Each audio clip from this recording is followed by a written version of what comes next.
When will I get my check? We did some digging. The president is expected to sign the American Relief Plan by Friday. You could see payments in your bank account within days after that, although tax season could slow the process.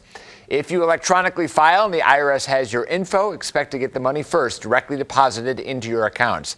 If not, expect a paper check or a prepaid debit card. Here is a ton of information about the fourth stimulus check, Social Security benefits, SSI, and SSDI. Here is a ton of news that you guys want to know, and definitely, you don't want to miss out on this. So around 3 million Massachusetts residents are set to receive rebates worth 14% of what they have paid in state income taxes. The overwhelming majority of taxpayers received their funds in November, and some remain.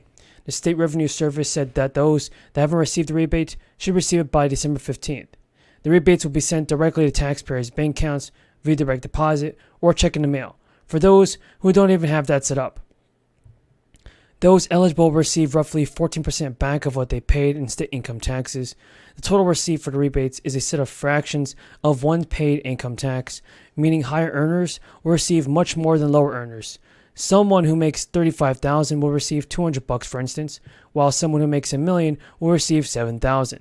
It has led to criticism for some lawmakers, some of whom have proposed changes to the rebates in the future, and Massachusetts residents who haven't even filed a tax return yet are in luck because the deadline has been extended all the way to September 15, meaning that payments will be going out into next year.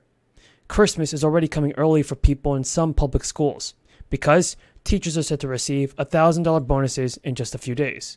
The total received for the rebates is a set of fractions paid for one's income tax, means that higher earners will receive much more than lower earners. Someone who makes $35,000 will receive $200, while someone who makes $1 million will receive $7,000. It has led to criticism from lawmakers, and some of whom have proposed changes to the rebates in the future. Massachusetts residents haven't even filed tax returns because funding for the Employee Appreciation Bonus was earned from unfiled systems in the school. So during an NBC interview, Janet Yellen, the secretary, said that I believe by the end of next year, you will see much lower inflation if there's not an anticipated shock. I am very hopeful that the labor markets will remain quite healthy so that people can feel good about their finances and about their personal economic situation. Yellen also added there's a risk of recession, but it certainly isn't, in my view, something that is necessary to bring inflation down. Yellen remarks comes after the Producer Price Index, which measures the cost of products before they hit the shelves, rose 7.4% last month, a 0.3% rise from the previous month. The latest Producer Price Index year-to-year figure is down 8% in October and from a high of 11% in March. The Federal Reserve Chair, Jerome Powell, said that the central bank will continue to raise rates, but at a slower pace in an ongoing fight against inflation. Because central banks around the world have been hiking interest rates as recently as November just to tackle inflation. Not only that, folks, but according to other economists, inflation has already peaked. It will remain above the pre-crisis levels in 2023, and central banks around the world have been hiking interest rates as recently in countries like the Bank of England and the Reserve Bank of Australia, as well as other emerging markets. So the Fed will hold its December policy meeting this week, where it is expected to hike interest rates by 50 basis points. The central bank has already raised rates by 375 basis points so far this year.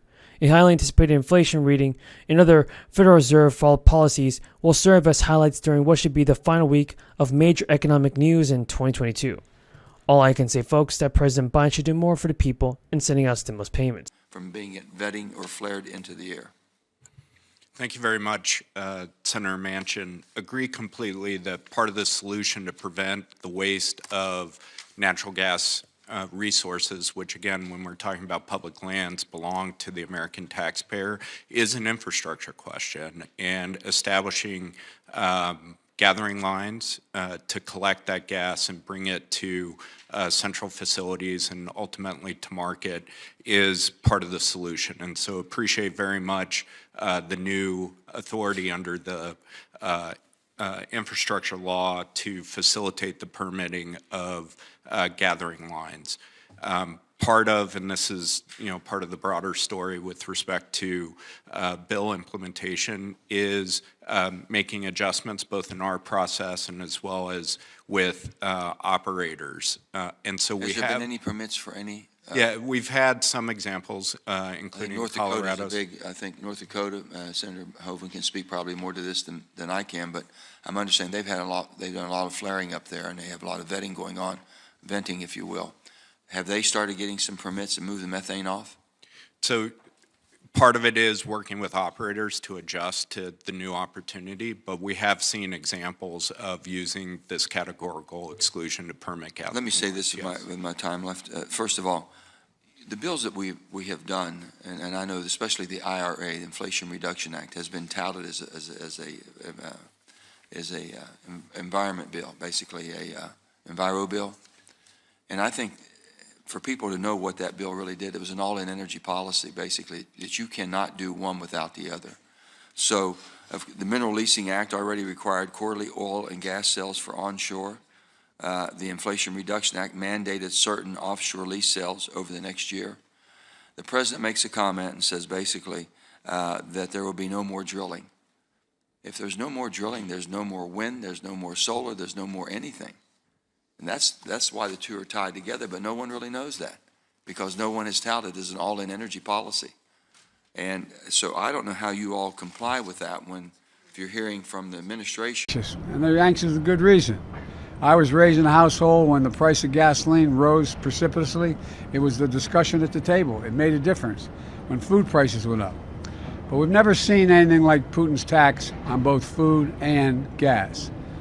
America should also understand our economy has unique strengths that we can build on. The job market is the strongest it's been since World War II, notwithstanding the inflation. We added another and $3,600 for children under 6. Half of it was made available to parents in advance via monthly payments throughout the second half of 2021. In that time, there were significant decreases in child poverty and food scarcity. Government data showed upticks in spending on necessities like clothing, utilities, and much more. Republicans in Congress and Joe Manchin have let it expire, everybody. According to Republicans, this year the credit reverts to its pre-2021 structure, a non-refundable credit worth up to $2,000 per child, ages 16 and under, that is. The Guardians received that when they file a tax return next year, but the expanded child tax credit payments have been paused, even though they help many families stay afloat as inflation skyrocketed. Reports have found that millions of children have fallen back into poverty. States have stepped in to make up some of the difference, and Vermont joins 9 other states in offering a state-level child tax credit, in addition to California, Colorado, Idaho, and New Mexico, and some other states. Additionally, North Carolina offers a child deduction rather than a credit, and Michigan's state legislature has passed a credit worth $500 for most children, though it is not law yet. Connecticut is offering a one-time tax rebate worth of $250 per child, capped at $750 for 3 children. Families need to apply to receive it. And the size of the credit and eligibility requirements vary greatly by state. Vermont's $1,000 payment, for example, is reserved for children 5 and under and families earning $125,000 or less. In Massachusetts, existing tax deductions for dependents were converted into two refundable credits. These state tax credits are worth between $180 to $240 per child under 12 for up to 2 children in all families. In some states, the credit is non-refundable, which means it can reduce someone's tax liability as low as $0. Taxpayers must file a tax return to receive it. Others, including Vermont, have made it fully refundable, meaning that it can reduce a filer's tax liability below $0. Despite the plans, the bill is yet to be formally proposed and is being negotiated on across